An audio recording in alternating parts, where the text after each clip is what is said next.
Bonjour, regardez-moi ça.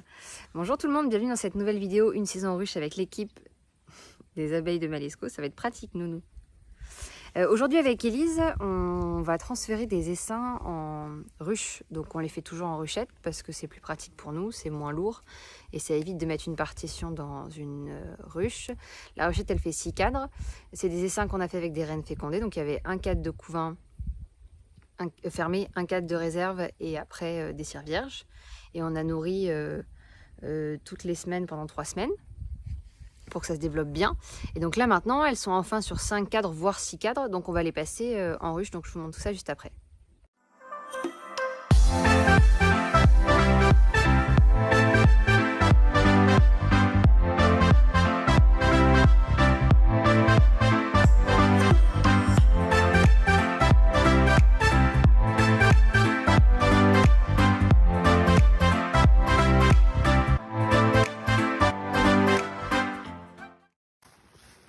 On charge les essaims qu'on a enfermés hier soir quand il faisait nuit.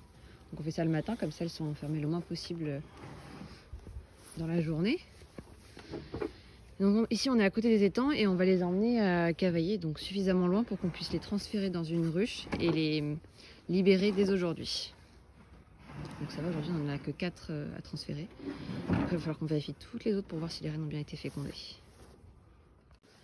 On est sur le rucher de Cavaillé, donc on est assez loin de leur emplacement d'origine. On a des ruches vides dans lesquelles on a mis une partition. On les place juste à côté, en fait on les a décalées pour faire la place pour la ruchette. On va les libérer. Attends, ouais. Il faut l'enfumoir, c'est quand même mieux. On va les libérer, elles sont sur 5 ou 6, minimum 5 voire 6. Là-dedans on va les mettre sur 8. On va rajouter des cires vierges pour qu'elles fassent du couvain et de la réserve. Et ensuite on nourrira. Je peux ouvrir, c'est bon? Ouais. On les libère comme ça, c'est plus facile de travailler. De toute façon ça sera leur emplacement, on va décaler la ruche à cette place. Et surtout elles ont chacune une odeur. Donc elles vont vite retrouver leur nouvelle ruche. Je vais me mettre derrière. Ah oui, je l'oublie, c'est mieux. Je vais pas. Tac, tac. Tuc.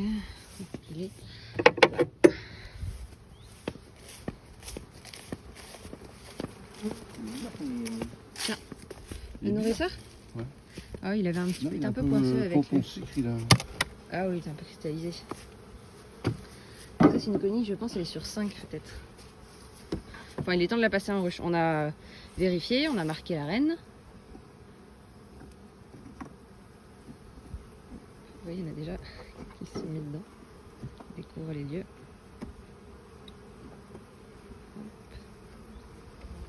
Ça c'est de la réserve. On remet dans le même ordre qu'il y avait dans la ruchette. Juste on va insérer entre les cadres en fait. Là c'est parce que je leur laisse un peu d'espace pour en mettre des cadres neufs. Voilà, exactement. Nouvelle cire vierge. Elles ont bougé. On va venir les nourrir juste après. Donc je ferme pas? Non, laisse comme ça c'est qu'on doit venir nourrir. Et vous allez voir, on va pas les embêter pendant au moins 72 heures, le temps qu'elles se familiarisent avec les lieux et l'emplacement de leur nouvelle ruche.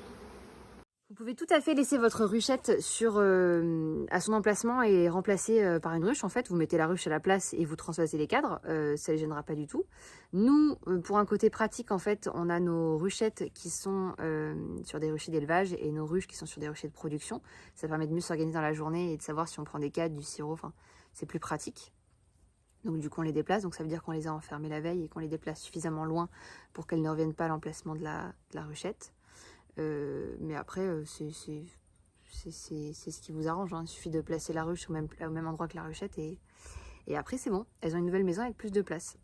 C'est pas les ruches qui vont faire des essaims qui vont faire de miel parce que on est trop tard dans la saison, il n'y a plus de floraison et c'est pas le but. C'est juste des ruches qu'on va hiverner et qui seront après des essaims hivernés qu'on va vendre ou alors qu'on va mettre en production de miel. Donc le but en fait c'est qu'ils soient au moins sur 6 cadres pour passer l'hiver. Ça veut dire 3 cadres de couvain, 3 cadres de réserve et qu'ils soient suffisamment gros pour après bien redémarrer en début de saison. Non, j'ai vérifié, normalement elle n'y est pas, mais on va jeter un coup d'œil. Donc là vous voyez on a transféré celle-ci en ruche, il y avait besoin. Et vous avez encore beaucoup de monde dedans. Donc ce qu'on va faire, on va les taper au-dessus. Ne vous inquiétez pas, ça leur fait pas mal. fait, C'est assez impressionnant. Faut taper en 2 fois. Mais voilà, faut taper en 2 fois, vous allez voir. Il faut les ramener dans le fond. Ça. Voilà, ça leur fait pas mal. Hein. Et ensuite, ils sont très légers. On tue personne comme ça. Et hop, vous allez voir, ensuite ils tapent. Voilà. Au-dessus. Et voilà. Et elles vont descendre tranquillement entre les 4. Comme ça, vous êtes sûr que vous avez sorti un maximum de monde. Et voilà, j'espère que cette vidéo vous a plu. Si vous avez des questions, n'hésitez pas à les poser en commentaire. On y répond avec plaisir. Là, nous, on arrive sur la fin de saison. On n'a pas fait beaucoup d'élevage de rennes parce que la météo n'était pas hyper... était pas en notre faveur. C'était plus pour la production de miel parce que, mine de rien, dans le Lot-et-Garonne, il a peut-être plu et il y a peut-être eu des jours un petit peu pourris, mais il faisait pas froid. Et ça a permis à la végétation de mieux se développer. Regardez-moi ça. C'est la plus belle. Donc du coup, on a fait surtout du miel et c'était pas très favorable pour l'élevage de rennes. Mais il nous reste encore toutes les vidéos. En fait, on va vous expliquer comment on hiverne, comment on redescend un petit peu la taille des populations, en fait, et vous montrer en fait le cycle naturel des abeilles. Hein. On commence tranquillement au printemps, on explose l'été, et puis on redescend à l'automne pour enfin hiverner jusqu'à la saison prochaine. Voilà, je vous souhaite une bonne journée et je vous dis à la semaine prochaine.